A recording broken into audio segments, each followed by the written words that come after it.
It's 10 p.m. in Banjul and from our studios on MDI Road, this is the news. But first, the headlines. President Jammeh declares Gambia an Islamic state before thousands of supporters as he wrapped up his dialogue with the people tour in the Kombo town of Brufut. Minister of Presidential Affairs and Head of Civil Service Suleiman Samba and Mamadou Lamin Jiba, Minister of Lands and Regional Government, sworn in at State House. Rival factions in Libya try to set up a unity government, this as the civil war rages on with Islamic State growing influence, adding chaos in the North African state. And Chinese billionaire disappears without a trace, sending shares in his financial empire plummeting. Well, viewers, these and other stories coming ahead this half hour. I am TENENG GITTEH.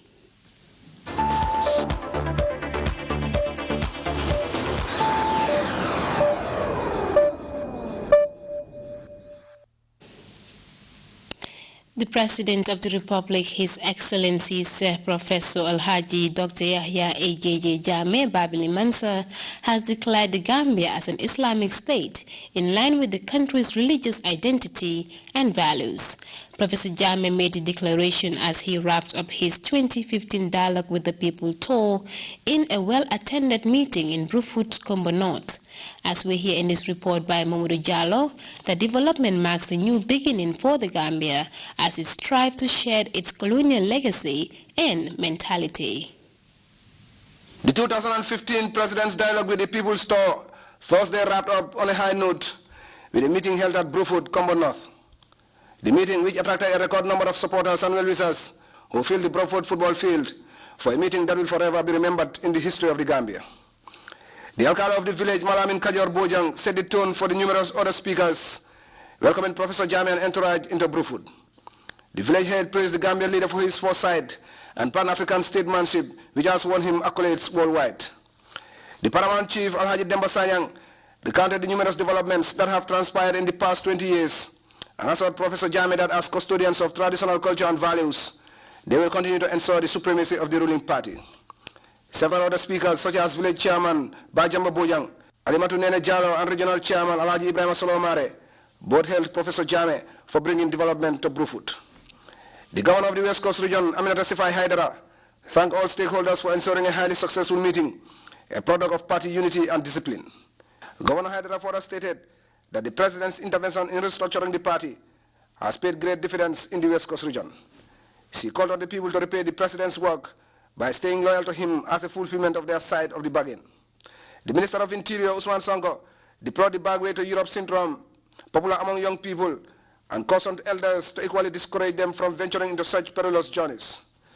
The Minister of Works, Construction, Infrastructure and Transport, Bala Garba Jahumpa, unveiled plans by Professor Jammeh to construct the main feeder roads within Kombo North, including but not limited to Brufut Madiana, Brufut Ghana Town, and Suguta Jamanjeli roads.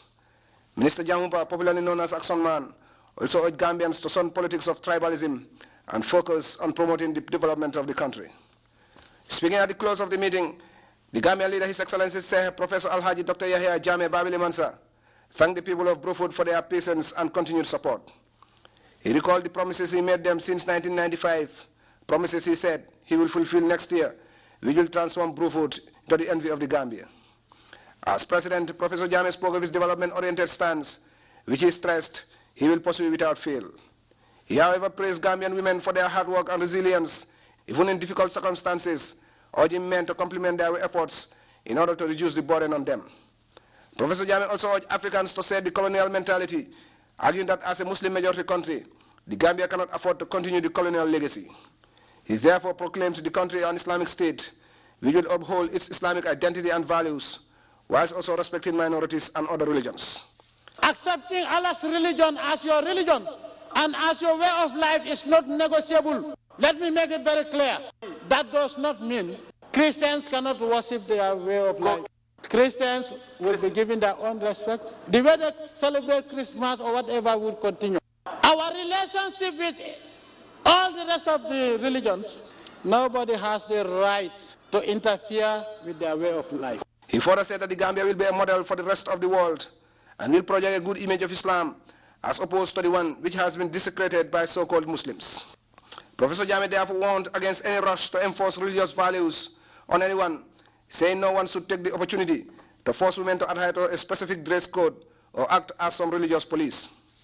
You, the Muslim, be a Muslim. Worship according to the Quran and the Sunnah of the Prophet sallallahu alaihi wasallam, and let others also worship according to what they believe. I have not appointed anybody as an Islamic policeman. The way women dress is not your business. You are a Muslim, she is a Muslim. You should not tell her how she should dress, because it's not your business. In the next world, you cannot defend her. You can tell her nicely, we don't expect this of you. But to attack them because what they are wearing is short, is that your business? We will be an Islamic state that will respect the rights of all citizens and non-citizens. The President therefore called on all Gambians to work together towards this direction, reassuring all and sundry that the Gambia would not waver in this pursuit of national independence. This new development, he said, would not affect the Gambia's relationship with any other country, but advised them to respect this sovereign decision, as it is non-negotiable and unalterable. Mamadou Diallo, GRTS News. The Vice President, Minister of Women's Affairs, Dr. Aja Aissatou Sedi, Friday presided over the swearing-in of the newly appointed Presidential Affairs Minister, Secretary General and Head of the Civil Service, Suleiman Samba, and Lands and Regional Government Minister, Mohamed Lamin Jiba, at State House.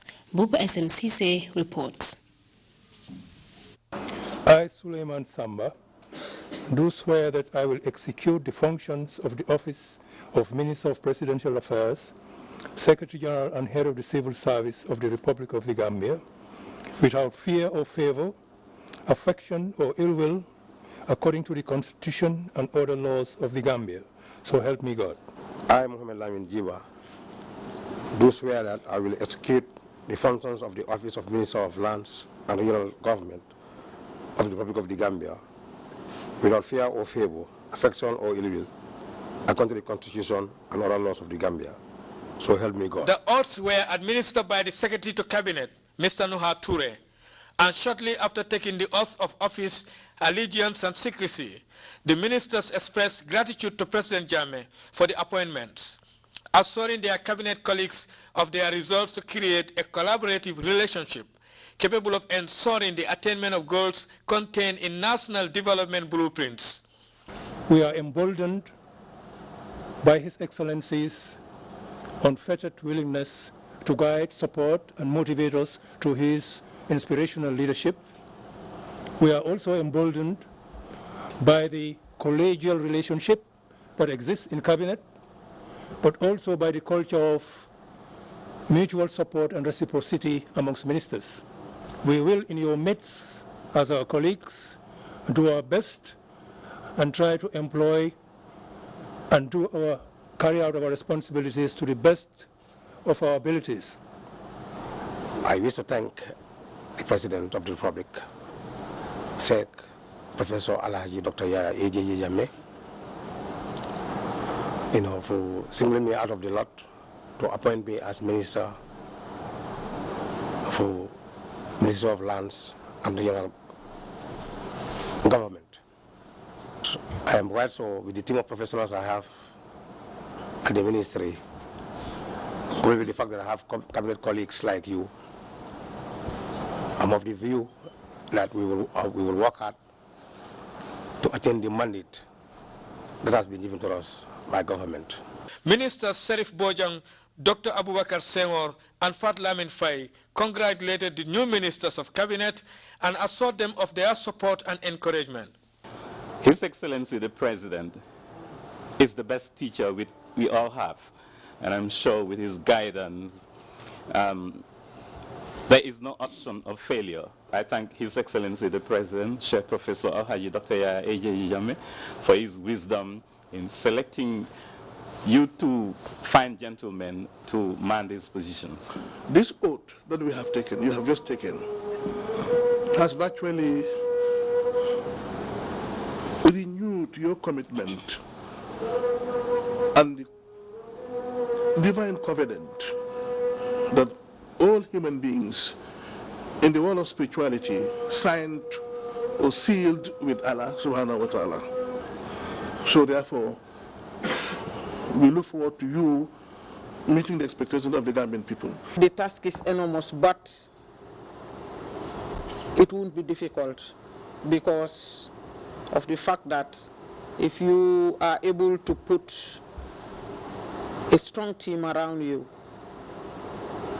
as well as the support that you will get from Cabinet, from His Excellency the President himself, and Her Excellency the Vice President, it will be easier. Cabinet is a family, and we all look up to each other for support. And I want to use this opportunity to assure you, or reassure you, that we will give you all the support that you require in your respective offices. The Vice President joined her cabinet colleagues in welcoming the new entrants, stressing that commitment is what is expected of every Gambian. She expressed optimism that the two ministers will live up to expectations. I think really choosing the two gentlemen that have just been sworn in today shows wisdom. Because we all know the two gentlemen. They're all seasoned, they're all committed, they're all diligent, and definitely, as a result of that hard work, I have no doubt in my mind, and efficiency, of course, that His Excellency the President has seen those qualities in you and appointed you to these positions. These are all challenging positions. Continue doing the good work you're doing, and just assure you of our support at all times. We are cabinet. They already said it. We are one family. We support each other. Suleiman Samba has been a career bureaucrat and has served in many top positions, whilst Modlamin Jiba's last major position was Managing Director, Gambia Post Authority. Buba SMCC, GRTS.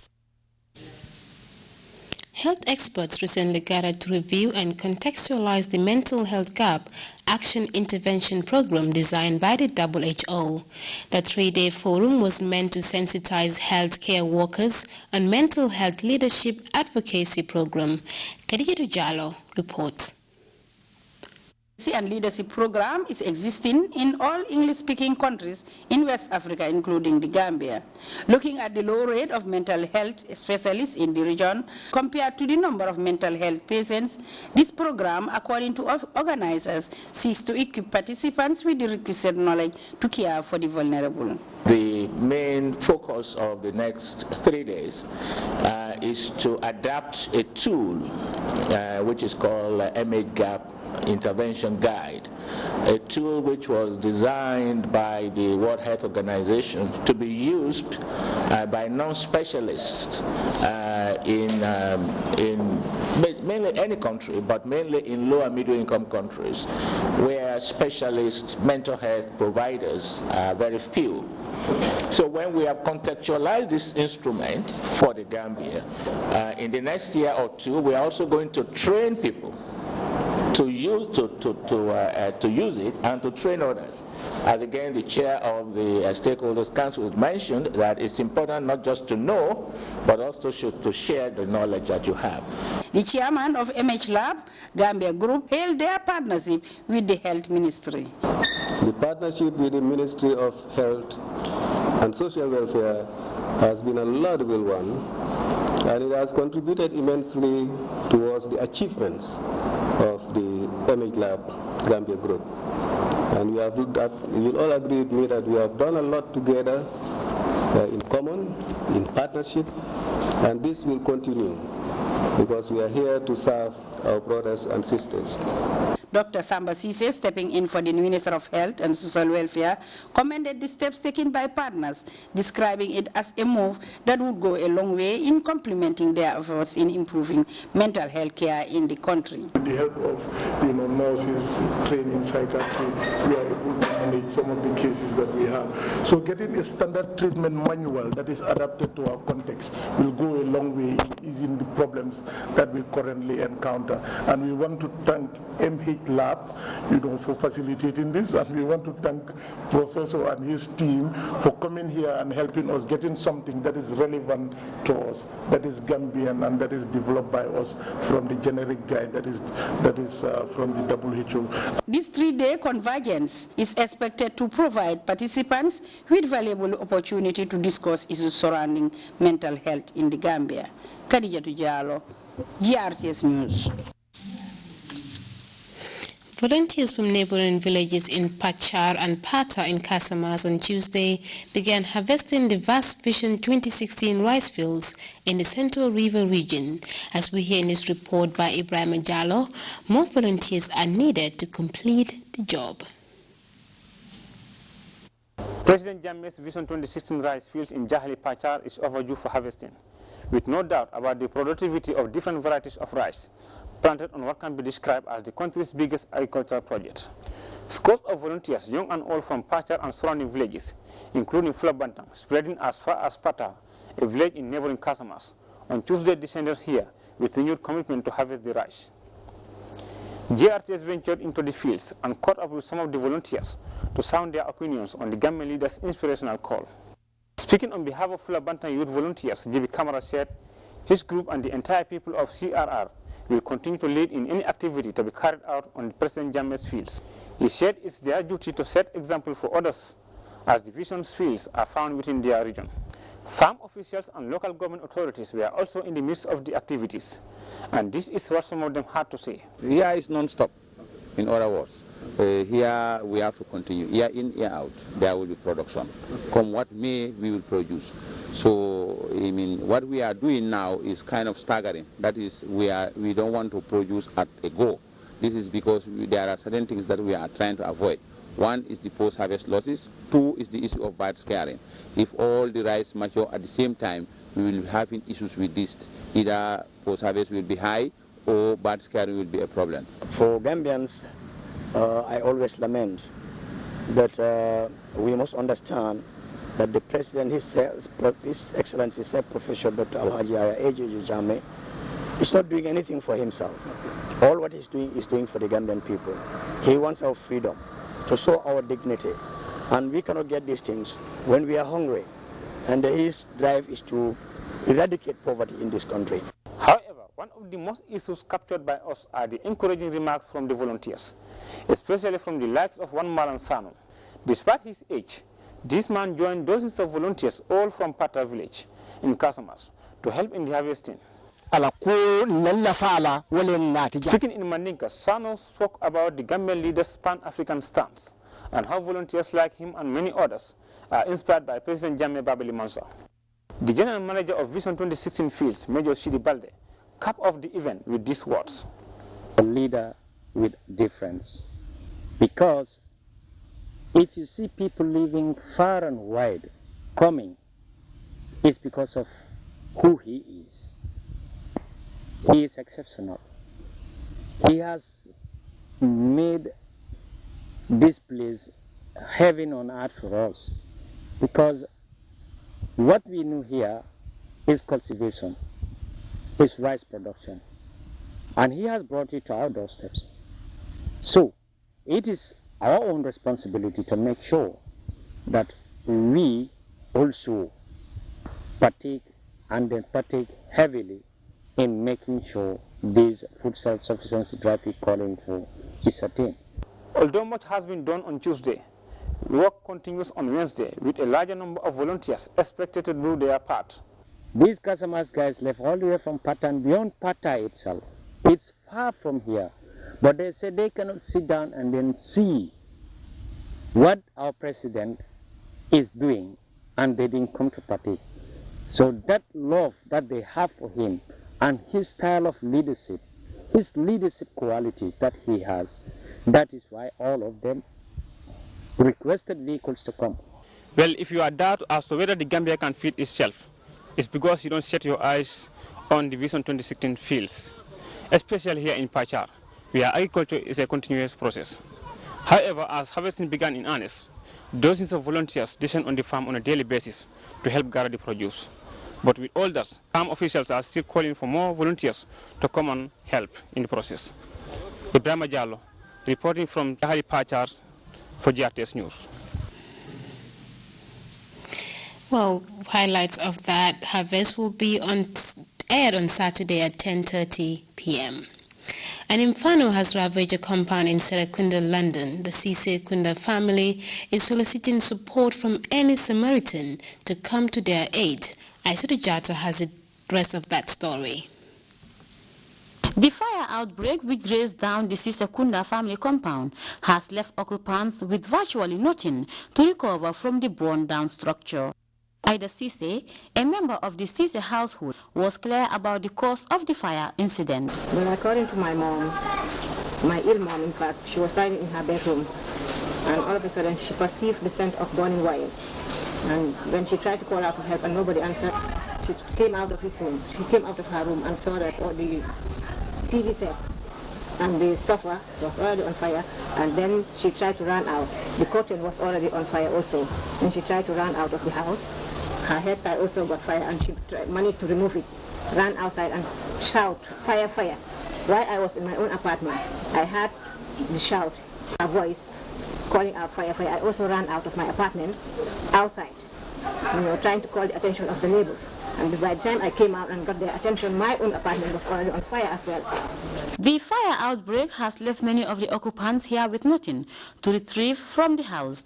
Young Abdugay, a student of St. Teresa's Upper Basic School, who is on exams, said the fire outbreak will have a great impact on his schooling.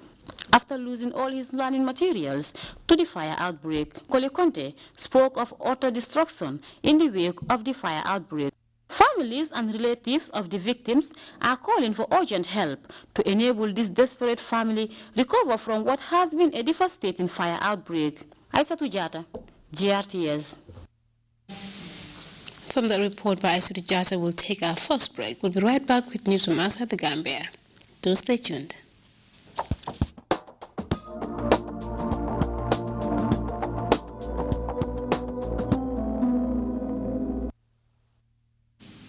Welcome back. Rival factions in Libya have been meeting neighboring Tunisia in a UN-sponsored talks in setting up a unity government. A civil war has been raging in Libya since the overthrow of Muammar Gaddafi in 2011. The country's internationally recognized government, based in the eastern city of Tobruk, that after it lost the capital Tripoli to Islamic fighters in 2014. But there is also a third force battling for control in Libya, and that is the Islamic State. It has gained a foothold there, adding to the destabilization. More in this DWTV report. Terrible summer heat has given way to an almost spring-like sunny winter. At first glance, the Libyan capital radiates in bright colors. Nearly 5 years after the start of the violent unrest, people long for normality, a bit of peace. On the central plaza, called Martyrs Square, young members of a human rights group call for an end to the violence. I appeal to my fellow countrymen, wherever they come from. We need peace. We must protect human dignity. 5 days ago, the two rival governments took a new initiative to end the bloodshed after a previous attempt by the UN had failed. But once again, chances of success for this new peace plan are slim. That's partly because of this man, General Khalifa Haftar. He fights for the internationally recognized government in Tobruk, often with brutal methods. Haftar, a favorite of states such as Egypt and the United Arab Emirates, has been fueling the civil war. The Islamist opposition government in Tripoli receives no help from the West in their fight against Haftar and so-called Islamic State. The jihadists are spreading in Libya. It's thought they have 3,000 fighters here. When you get $1,000 or more, some of them you get more, you talk about it's like a salary of a minister in his country. So it is a very good attract to those unemployed in their country. Checkpoints like here near the city of Misrata have repeatedly been targeted by IS suicide bombers. Libya seems strategically important for the jihadists' expansion in North Africa. Now that their spread in Syria and Iraq has stalled, Libya's continuing lawlessness has become hospitable territory. People smugglers are also taking advantage of the failed state. Hundreds of thousands of migrants from all over Africa are currently in Libya, trying to earn enough money to make the perilous passage to Europe. I'm looking for a place in this world where I can feel safe. I am not a white man, I'm a black man, and here I am not treated like a human being, they treat me like an animal. Despite worsening conditions in the Mediterranean, thousands of African migrants continue to risk their lives. Their situation in this fragmented country is more desperate than ever. Meanwhile, a billionaire tycoon Guo Guangchang, known as the Chinese Warren Buffett, has reportedly disappeared. The Beijing media group reports the Fusun conglomerate have not heard from its chairman since Thursday. Mr. Guo's disappearance is the latest in a stream of missing executives and top government officials in China. CNN's Andrew Stevens has the details. No one knows for sure, Christy. Guo, according to Foshan, the company, was last in contact with them at noon on Thursday and hasn't been heard of since. The company has informed the stock exchange, well, at least we think they've informed the stock exchange, because the shares have been suspended from trading, although the announcement didn't say anything at all about Guo, whether he's missing or not. But what we are hearing from a very respected magazine based in China, the Caixin magazine, is that they're reporting that he has disappeared, and there are reports that he was seen being escorted by police in Shanghai, at Shanghai airport. Now, we don't know whether he's gone to the police to help with inquiries or he is the target of inquiries. We don't know officially whether he's with the police at all, because we're not getting any calls returned from the authorities in China, indeed none from Fusun either. So very difficult to piece together, but at this stage it looks likely that he has been taken into custody. For what reasons we don't know yet. He has spoken to the police earlier this year on another matter involving corruption. It wasn't to do with him, but he was asked questions about someone else. Whether it's related to that investigation, we just don't know, Christy. And what a remarkable development here in Germany. We have shares of a listed company suspended with no apparent reason, nothing that we've heard yet. The chairman is reportedly missing. This is extraordinary, but this has happened before in China. It is extraordinary, isn't it? Well, you see that. Imagine if you're a shareholder in Fosun, which is listed here in Hong Kong. All you know is officially is that the shares in the company you own have been suspended. You don't know why. The stock exchange is giving you no information at all. The company is giving you no information at all. And it would be extremely worrying if you're a shareholder. Now, you're right. This is not the first time this has happened, certainly not recently. Two top executives at one of China's biggest brokerages have also disappeared just in the last 2 weeks or so. And an executive at another brokerage has disappeared also about 3 weeks ago. So this, if you're looking at something, you're looking for a pattern here, it may be related to the fact that you go back to that big summer stock market meltdown we all spoke about at the time, Christy, and the repercussions of that, where the authorities have really cracked down on what they call corruption in the financial industry. It's important to remember that Fusun is not in the financial industry, but these brokerages are being targeted to see if there was any foul play, if you like. They were bending the rules or breaking the rules as far as their input into that stock market meltdown. So there has been a crackdown on the brokerages, but what this has got to do with the company and Mr. Guo, we don't know yet. Well, from that CNN report, we'll take our second break. We'll be right back. Stay tuned.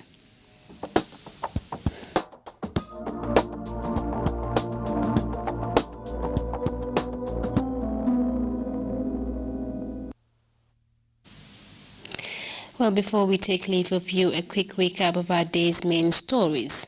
President Jammeh has declared Gambia an Islamic state before thousands of supporters as he wrapped up his dialogue with the people tour in the Kombo North town of Brufut. Minister of Presidential Affairs and Head of Civil Service Suleiman Samba and Momodou Lamin Jiba, Minister of Lands and Regional Government, have been sworn in at State House. Rival factions in Libya trying to set up a unity government. This as the civil war rages on, with Islamic State growing influence, adding chaos in the North African state. And Chinese billionaire has disappeared without a trace, sending shares in his financial empire plummeting.